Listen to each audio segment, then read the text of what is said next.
In the first video, we opened an Excel file in Kofax RPA. Now we will look into locating and retrieving data from it using finders.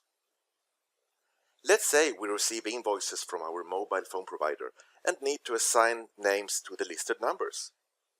We will start by building a small robot that extracts the name associated with a specified phone number.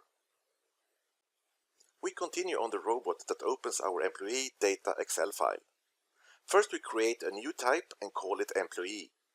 In this type we define attributes first name, last name and phone, all as short text.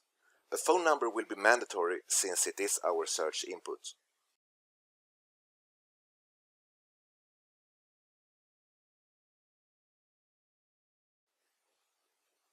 We add a variable of the new type employee to the robot. In this case I also enter default phone number to use if none is provided. Use as input will make it possible to use it as input for the robot. To locate the phone number column, regardless of actual order in the Excel file, we create a set named range step and name it.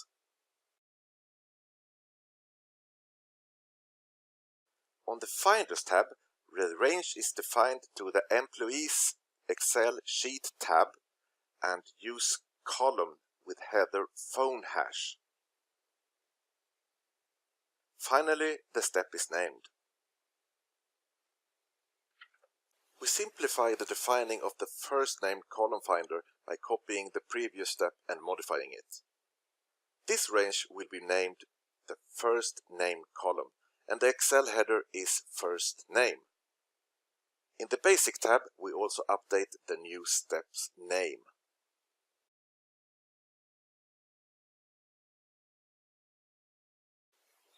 Of course, we then copy this step to make the last named column finder. We update the step name, Excel column header, and range name.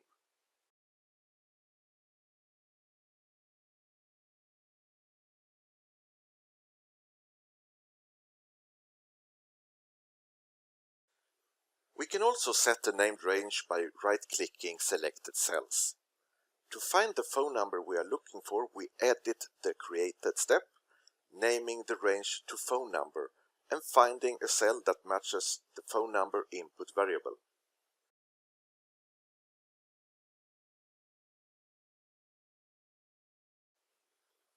We name the step to keep the process easy to understand. To extract the first name, we can right-click a value in that column and select Extract to our first name variable. We edit the step to use the phone number range we previously defined. Since we know that this is only one cell, we set the pattern to allow any value.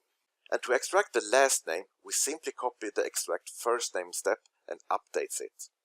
Changes the finder to use last name column range, and under the Action tab to extract to our last name variable. In the lower right corner, we can verify that the robot extracted the correct name into the employee variable. As a final step in the robot, we return the variable contents. We can now run the robot in debug mode and view the results. By entering another phone number into the input variable, we are happy to see that our robot works nicely.